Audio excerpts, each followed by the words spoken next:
Hello everyone, my name is Vishal Shukla. I am working in ITM as an assistant professor in Department of Mechanical Engineering. आज हम discuss करेंगे linear programming graphical method का gate question part second. अभी आपने देखा हमने last video lecture से gate के क्वेश्चन स्टार्ट किए, तो ये उसका पार्ट सेकंड है। लीनियर प्रोग्रामिंग के बारे में सिर्फ हम बात कर रहे हैं and this is for the subject operation research and supply chain, subject code ME70A for program BTech mechanical engineering 7th semester final year. Overall this is the lecture number 7th of this subject. So last video में हमने gate का part first लिया था और उससे पहले हमने linear programming के बारे में समझा था। तो यहाँ पे लीनियर प्रोग्रामिंग इससे हमारा कंप्लीट हो जाएगा, मीन ग्राफिकल मेथड कंप्लीट कर लेंगे हम यहाँ से। और इसमें भी मैं कुछ एक्स्ट्रा क्वेश्चन इंक्लूड किए हैं आप लोगों के लिए, ताकि आप लोग इसको इजीली कवर कर जाएगा हमारा सब्जेक्ट। ठीक है, तो यहाँ पे देखेंगे सबसे पहले कि आपका जो भी गेट से रिलेटेड इसमें क्वेश्चन आते हैं तो उसको किस तरह से सॉल्व करते हैं। और प्रीवियस जो भी हमने वीडियो देखा था उसको मैं इस वीडियो लेक्चर से रिलेट करूँगा कि किस तरह से क्वेश्चन को वो क्वेश्चन एग्जाम में दे सकते हैं आप, either it is for university exam और for any competition exam which is included in और गेट और आईएएस एग्जाम। ठीक है, तो देखते हैं सबसे पहले इसमें आउटलाइन क्या है इस वीडियो लेक्चर की। Introduction, that GATE question, assignment and references. तो इंट्रोडक्शन में लीनियर प्रोग्रामिंग की ऑलरेडी हम बात कर चुके हैं, for maximization of the profit और मिनिमाइजेशन ऑफ द कॉस्ट। ठीक है, तो यहाँ पर सबसे पहले जो क्वेश्चन आज हम डिस्कस करेंगे गेट का मीन्स उसके बारे में हम बात करेंगे। लेकिन उससे पहले मैं आपको एक प्रॉब्लम जो लास्ट वीडियो लेक्चर में हमने की थी उसको जस्ट जल्दी से रिवाइज करा देता हूँ यहाँ पे। तो ये प्रॉब्लम हमने ली थी लास्ट टाइम, तो आपने देखा था इसमें कहीं वर्डिंग वगैरह नहीं लिखी है, डायरेक्ट आपको जो फॉर्मुलेशन हम करते हैं एलपीपी मॉडल का उस तरह से फॉर्मुलेट करके क्वेश्चन दिया गया है। Then we have 4 options. ठीक है, फॉर्मुलेशंस डायरेक्ट आपको फॉर्मुलेट करके दिया गया है यहाँ पर इस प्रॉब्लम में। ये चीज समझना मैं क्योंकि इसी को अब इस वाले वीडियो से रिलेट करूंगा। यहाँ पे आपको डायरेक्ट फॉर्मुलेशन करके दे दिया है। We have decision variable x1 x2, we have objective function as z mean z maximum, and we have constraint, और ये ऑप्शन है हमारे। इसको सॉल्व किया था हमने, ये सॉल्यूशन है लास्ट वीडियो का। तो यहाँ पे सॉल्यूशन भी है और इसको मैं ऑलरेडी समझा चुका हूँ, तो इसमें ज़्यादा टाइम नहीं लूँगा इस समझाने में, ऑलरेडी हमने एक्सप्लेन किया है। बस हमसे z मैक्सिमम में क्या पूछा था, कितने सॉल्यूशन है, z की वैल्यू नहीं पूछी है, ध्यान रखिएगा। आप लोग गलती से कुछ स्टूडेंट क्या हो सकता है, हो सकता है z ये टिक ना कर दें, हमसे z की वैल्यू नहीं पूछी, हमसे पूछा है कितने सॉल्यूशन है। वी हैव ओनली 1 सॉल्यूशन, क्योंकि एक ही वैल्यू हमको मिली है, that is for 10। Maximum value हमारी सिंगल आ रही है, 2 मैक्सिमम वैल्यूज नहीं मिली है। ठीक है, मीन्स हमको सेम मैक्सिमम वैल्यूज नहीं मिली है। अब आ जाते हैं जो प्रॉब्लम मैंने इस वीडियो में लिया है। तो यहाँ पर ये आपके वर्ड के टर्म में है, तो यहाँ पे पढ़ना है इस क्वेश्चन को। 2 model P and Q of a product earn profit of ₹100 and ₹80 per price respectively. Production time for P and Q are 5 hours and 30 means sorry ये 30 और स्प्रिंट है, यहाँ पर इसको चेंज कर लेना, इट इज फॉर 3 hours। ठीक है, respectively while the total production time available is 150 hours for इसके लिखा हुआ for a total batch size of 40 to maximize profit the number of unit to be manufactured is. तो यहाँ पे मैं पहले वैल्यू चेंज कर देता हूँ इसकी। तो ये हमारा जो प्रोडक्शन टाइम दिया है फॉर P एंड Q, यहाँ पर हम देख रहे हैं P और Q के लिए दिया गया है 5 hours एंड 30 hours रिस्पेक्टिवली, और टोटल प्रोडक्शन टाइम है 150 hour। बैच साइज दिया गया है total 40 to maximize profit the number of unit of P to be manufactured is. सिर्फ P के बारे में यहाँ पे पूछा है, और ये fill in the blanks question. तो आप देख रहे हैं प्रीवियस प्रॉब्लम जो मैंने गेट का लिया था उसमें और इसमें क्या डिफरेंस है, वो आपका डायरेक्ट फॉर्मुलेशन के टर्म में दिया था, और यहाँ पे हमको इस बार फॉर्मुलेट करना पड़ेगा। सबसे पहले डिसीजन वेरिएबल एज्यूम करना पड़ेगा, then we have to select our objective function, then we have to make our constraint. जो भी इक्वेशन मीन्स इस प्रॉब्लम में कंस्ट्रेंट दिए वो इक्वेशन के टर्म में हमको लिखने पड़ेंगे। ठीक है, तो यहाँ पर इसको हम सॉल्व करते हैं, देखते हैं किस तरह इसको सॉल्व करेंगे हम, देखते हैं यहाँ पर। तो ये जो हम क्वेश्चन देख रहे हैं, आपने देखा ये लैंग्वेज बेस्ड क्वेश्चन है जो गेट 2017 का है। तो सबसे पहला टास्क है हमारा यहाँ पर इस प्रॉब्लम को लीनियर प्रोग्रामिंग में फॉर्मुलेट करना, और फॉर्मुलेशन में हमारे 3 स्टेप होते हैं। First step is decision variable. तो डिसीजन वेरिएबल हम ले लेते हैं for product P and Q. तो मैं यहाँ पे डिसीजन वेरिएबल एज्यूम कर लेता हूँ, late x1 is equal to number of product for number of product for number of product produced for P, ठीक है। Number of product produce for, या नंबर ऑफ यूनिट्स आप बोल सकते हैं, number of units produce for P। x2 की बात करें, let x2 equal to number of unit produce for product Q, ठीक है। Number of units, number of units, इसको भी मैं नंबर ऑफ यूनिट्स ही कर देता हूं, ठीक है। या ब्रैकेट में यहां मैं लिख देता हूं number of units for product P, ठीक है।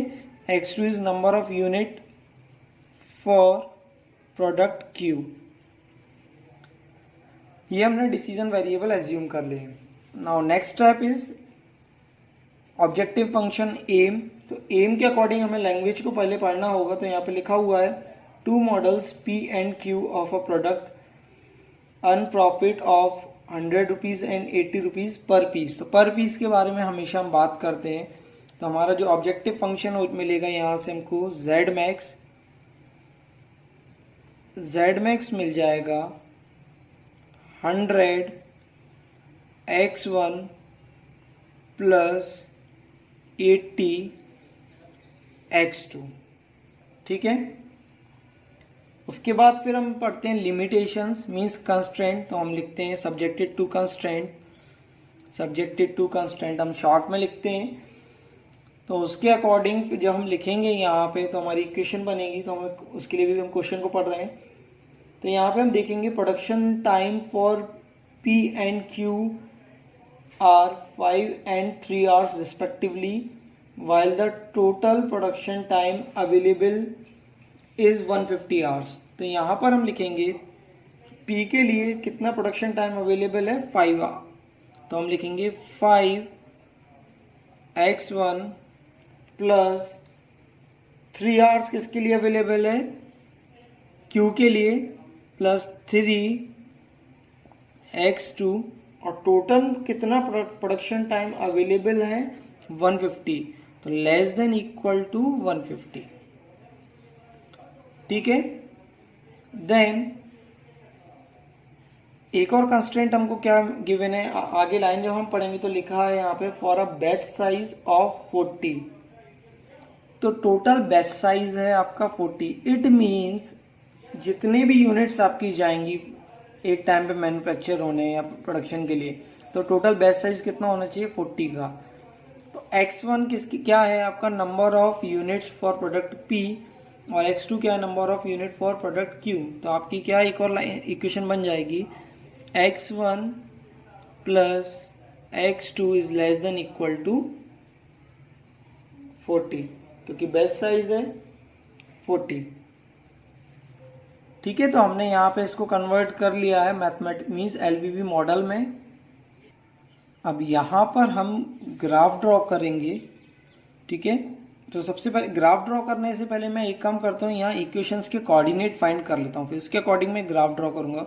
तो फर्स्ट इक्वेशन को हम ले लेते हैं, जो हमारी पहली इक्वेशन है, जो कंस्ट्रेंट है हमारा गिवन है, that is 5x1 plus 3x2 is less than equal to 150। तो इसके कोऑर्डिनेट निकालने के लिए मैं एज्यूम कर रहा हूं लेट x1 इक्वल टू 0। अगर x1 को 0 लेंगे तो x2 की वैल्यू आ जाएगी हमारी means 3x2 is less than equal to 150, तो x2 आ जाएगा लेस देन इक्वल टू 50। तो कोऑर्डिनेट क्या मिले हमें यहाँ से 0,50। ठीक है। नेक्स्ट मैं एज्यूम कर रहा हूँ late x2 is equal to 0। जब यहाँ पर हम फाइंड x2 को 0 पुट कर देंगे तो आपका आ जाएगा 5x1 is less than equal to 150, x1 आ जाएगा less than equal to 30। Coordinate क्या आ जाएंगे हमारे 30,0। ठीक है। हम सॉल्व कर लेते हैं सेकंड इक्वेशन को, मीन सेकंड कंस्ट्रेंट को, that is x1 plus x2 is less than equal to 40। तो यहाँ पे जब x1 को हम 0 रखेंगे तो x2 की वैल्यू आ जाएगी 40। कोऑर्डिनेट हो गए 0,40। जब x2 को 0 रखेंगे हम यहाँ पर तो आपका आ जाएगा x1 is equal less than equal to, means ये भी लेस देन इक्वल टू हो जाएगा लेस देन इक्वल टू 40। ठीक है। तो कोऑर्डिनेट्स आ जाएंगे 40,0।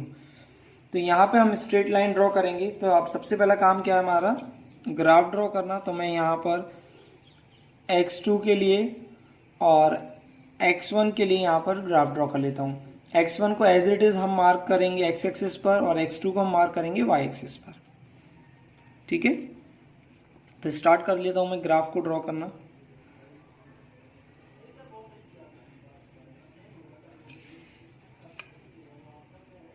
ठीक है। तो ये मैं y एक्सिस ड्रॉ कर लिए, ये x एक्सिस ड्रॉ कर लेता हूँ यहाँ पर। अब यहाँ पर हम पुट कर देते हैं वैल्यू और सबसे पहले मैं मार्क कर देता हूँ, ये हो जाएगा x1 और ये हो जाएगा x2। ठीक है। x1 x2 मार्क कर दिया है।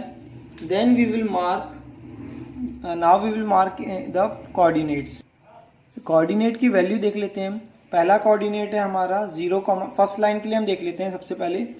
ये फर्स्ट लाइन जो हमारी फर्स्ट इक्वेशन है उसके लिए हम मार्क कर लेते हैं 0,50। तो 0,50 आ जाएगा हमारा यहाँ पर, ये हम मार्क कर लेते हैं। ठीक है। ये पॉइंट आ गया 0,50। Then next point is 30,0। तो यहाँ पर मार्क कर लेता हूँ 30,0।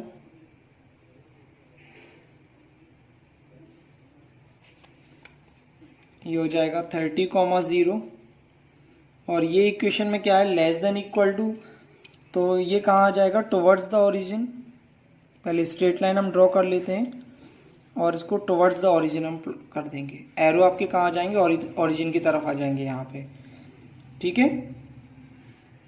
नेक्स्ट इक्वेशन हम देखते हैं। नेक्स्ट इक्वेशन के कोऑर्डिनेट क्या है 0,40। तो 0,40 मार्क कर देंगे हम यहाँ पर। 0,40 को मार्क कर देते हैं। तो ये हो जाएगा 0,40 और ये पॉइंट हो जाएगा हमारा 40,0। ठीक है। अब एक स्ट्रेट लाइन हमारी ड्रॉ हो जाएगी यहाँ पर। ये हो जाएगी सेकंड इक्वेशन के लिए। इन दोनों पॉइंट्स को ज्वाइन करते हुए एक लाइन जा रही है। तो ये ड्रॉ कर देता हूँ मैं। ठीक है। ये भी टुवर्ड्स ओरिजिन है because less than equal to है, तो टुवर्ड्स ओरिजिन आएगी। ये सेकंड इक्वेशन के लिए तो सेकंड मार्क कर देता हूं मैं यहाँ पर। ये फर्स्ट के लिए थी तो ये फर्स्ट मार्क कर रहा हूं मैं। आप देखेंगे कॉमन एरिया जब हम इसमें फाइंड करने जाएंगे यहाँ पर, मीन्स कॉमन बाउंडेड एरिया, तो हमारा कॉमन बाउंडेड एरिया ये आ जाएगा टू ओरिजिन के लिए। ठीक है। ये हमारा common area means feasible region. तो ये फीजेबल रीजन मैं यहाँ पे मार्क कर रहा हूँ। ये फीजेबल रीजन है। अब इस फीजेबल रीजन में जो पॉइंट आए हैं उनको हम मार्क कर देंगे। ठीक है। तो यहाँ पे मैं डिफरेंट जो भी पॉइंट्स आए हैं वो ले लेता हूँ। फर्स्ट पॉइंट ले लेता हूँ A 0,0, B आ गया, देन ये C आ गया और ये D पॉइंट आ गया। यहाँ पे भी हमें C के कोऑर्डिनेट को फाइंड करना पड़ेगा। तो C के कोऑर्डिनेट को कैसे फाइंड करेंगे वो हम देख लेते हैं। C का जो आपका पॉइंट है वो किन दो लाइन से बन रहा है, ये दोनों के इंटरसेक्टिंग पॉइंट से बन रहा है। तो हम फाइंड कर लेते हैं। इक्वेशन है हमारी फॉर, पहले हम लिख लेते हैं यहाँ पे for finding coordinates of C point या पॉइंट सी। ठीक है, किन दोनों लाइन से बन रहा है? 5x1 plus 3x2 is less than equal to 150, और ये और एक और लाइन है आपकी x1 plus x2 less than equal to 40। अब मैं क्या कर रहा हूं यहाँ पर, ये आपकी मैं फर्स्ट इक्वेशन मान लेता हूं और इसको सेकंड इक्वेशन मान लेता हूं। ठीक है, क्योंकि ये सेकंड इक्वेशन ली हमने ऑलरेडी। तो सेकंड इक्वेशन में मैं 3 का मल्टीप्लाई कर रहा हूं और फर्स्ट इक्वेशन से सब्ट्रैक्ट कर दे रहा हूं। ठीक है, मैं यहाँ डिक्टेट कर रहा हूं, क्या कर रहा हूं मैं, multiplying equation second by 3 and subtracting equation from 1। तो ये हो जाएगा आपका 5x1 plus 3x2 minus 3x1 minus 3x2 less than equal to 150 minus 120। जब इसको हम सॉल्व करेंगे तो हमें मिल जाएगा यहाँ से 2x1 is less than equal to 30 और x1 की वैल्यू आ जाएगी हमारे पास लेस देन इक्वल टू 15। जब x1 की value less than equal to 15 आ गई है और इस वैल्यू को हम x2 में पुट करेंगे तो हमें मिल जाएगा x2 is less than equal to 40 minus 15, क्योंकि यहाँ पे मैं 15 पुट कर दूंगा और ये इस तरफ चला जाएगा तो 40 माइनस 15 कितना हो जाएगा 25। तो सी पॉइंट के कोऑर्डिनेट आ गए हमारे 15,25। ठीक है, हमें फाइंड करना है मैक्सिमम वैल्यू। ठीक है, क्योंकि हमें कितना ये देखना है कि मैक्सिमम प्रॉफिट क्या है। और इस क्वेश्चन की अगर मैं बात करूं, इस क्वेश्चन में आपसे क्या पूछा है उसकी मैं बात कर लेता हूं। तो हमें इस क्वेश्चन में पूछा है you have to answer the maximum number of unit of product P to be manufactured. ठीक है, तो पी की वैल्यू हमको फिल करना है, ये फिल इन द ब्लैंक्स वाला क्वेश्चन है। ठीक है, तो सबसे पहले तो हम फाइंड कर लेते हैं कि मैक्सिमम वैल्यू कहाँ पर है हमारी। तो उसके लिए हमें फाइंड करना पड़ेगा मैक्सिमम प्रॉफिट, ताकि हमें पता चल सके कि हमारा ऑप्टिमल सॉल्यूशन क्या है। तो सबसे पहले हम फाइंड करेंगे जेड मैक्स। तो हम अलग अलग पॉइंट के लिए फाइंड करेंगे। जब हम जेड ए के लिए फाइंड करेंगे तो आंसर क्या आएगा 0। ठीक है, क्योंकि इक्वेशन क्या है हमारी, इक्वेशन है हमारी 100x1 प्लस 80x2। जब इसको पुट करेंगे यहाँ पे तो आंसर क्या आ जाएगा 0। जेड बी पॉइंट है हमारा, ये बी पॉइंट है। ठीक है, तो बी पॉइंट के कोऑर्डिनेट क्या है 30,0। ठीक है, तो 30,0 के लिए हम फाइंड करेंगे यहाँ पर, जब इसको पुट करेंगे तो ये हो जाएगा 100 इंटू 30 प्लस 0 इक्वल टू कितना आ जाएगा 3000। जेड सी के लिए हम फाइंड करेंगे मीन्स 15,25, और जब इसको सॉल्व करेंगे तो 100 इंटू 15 प्लस 80 इंटू 25। ठीक है, तो ये हमको मिलेगा यहाँ पर 3500। ओके, जेड डी के लिए हम फाइंड करेंगे दैट इज 0,40। तो ये हो जाएगा 100 इंटू 0 प्लस 80 इंटू 40 3200। तो हम देख रहे हैं जो मैक्सिमम प्रॉफिट हमें मिल रहा है यहाँ पे जेड मैक्स जो आ रहा है वो आ रहा है Z max is equal to Z C. किसके बराबर है? जेड सी के बराबर। कितना आ रहा है 3500। किस वैल्यू के लिए आ रहा है? एट सी कोऑर्डिनेट पर। तो सी के कोऑर्डिनेट क्या है 15,25। ठीक है, तो यहां पर P, अगर मैं आपसे बात करूं कि P के कितने नंबर ऑफ यूनिट्स को हम मैन्युफैक्चर कर रहे हैं, तो आपका आंसर हो जाएगा number of units produced for product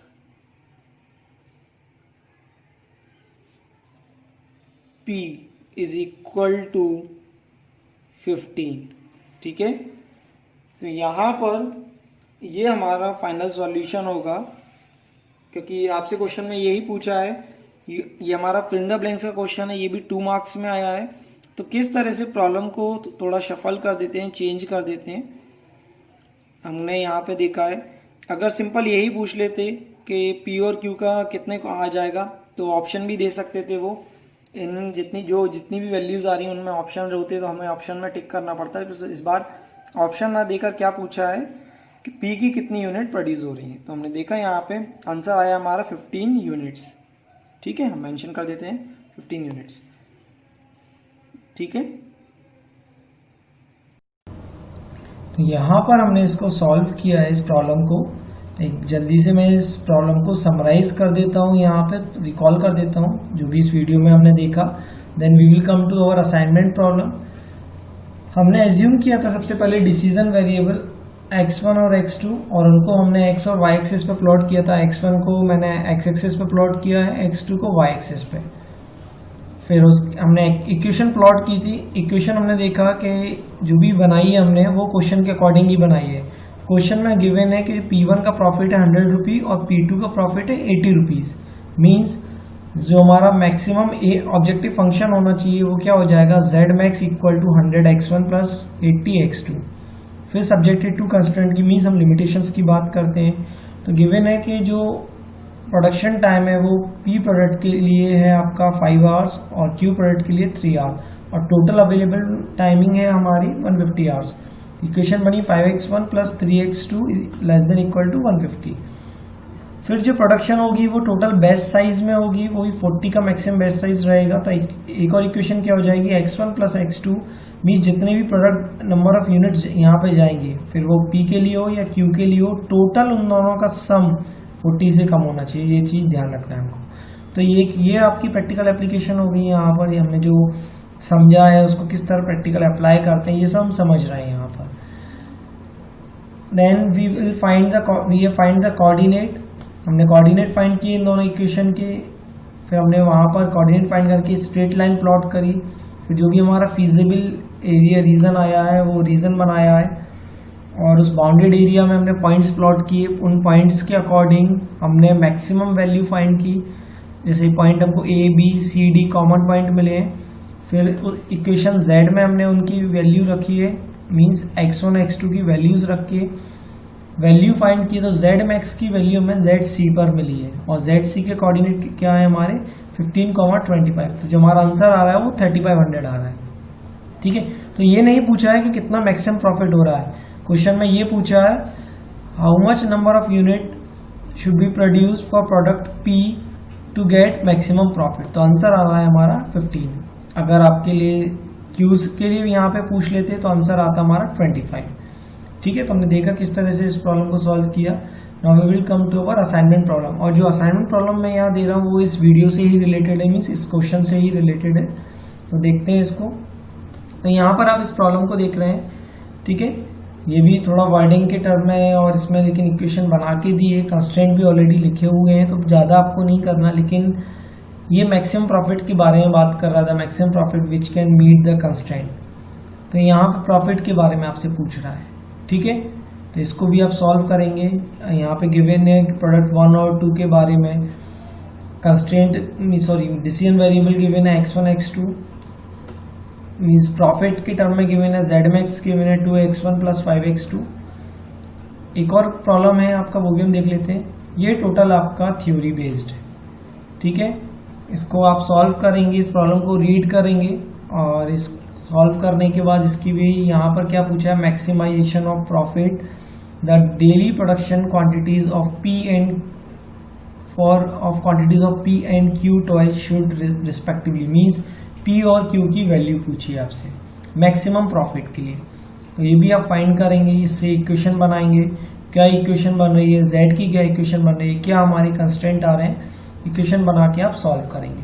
तो ये टोटली बेस्ड है हमारे इस वीडियो पर जो हमने अभी तक सॉल्व मीन्स इस वीडियो में जो हमने प्रॉब्लम को लिया है, ठीक है। These are the references which can be use for this subject. Reference book हम प्रेफर कर सकते हैं। So okay student, thank you very much, आपने अपना प्रीशियस टाइम दिया इस वीडियो को देखने के लिए। और आप लोग इस वीडियो को देखने के बाद इन 2 असाइनमेंट प्रॉब्लम को जरूर सॉल्व करिएगा। यही मैं आपसे, क्योंकि यहाँ से अगर आप इन प्रॉब्लम को सॉल्व कर लेंगे तो आप यूनिवर्सिटी प्लस कंपटीशन एग्जाम इस गेट और आईएएस के लिए भी आप प्रिपेयर होते जाएंगे साथ साथ। और मैं ये साथ में इसलिए भी आपसे कराता जा रहा हूँ ताकि ऐसा ना हो क्योंकि मैं आपसे पहले मान लीजिए आपको कॉन्सेप्ट समझा दिए, फिर हम गेट के प्रॉब्लम बहुत काफ़ी दिनों बाद कर रहे हैं तो भूल जाएंगे। तो इसलिए क्या होगा, हम साथ साथ क्वेश्चंस को करते जाएंगे तो हमारी प्रिपरेशन भी होती जाएगी। क्योंकि फाइनल ईयर में आके स्टूडेंट गेट का एग्जाम जरूर देता है, तो एक हमारी प्रिपरेशन भी होती जाएगी। सो okay student, thank you very much.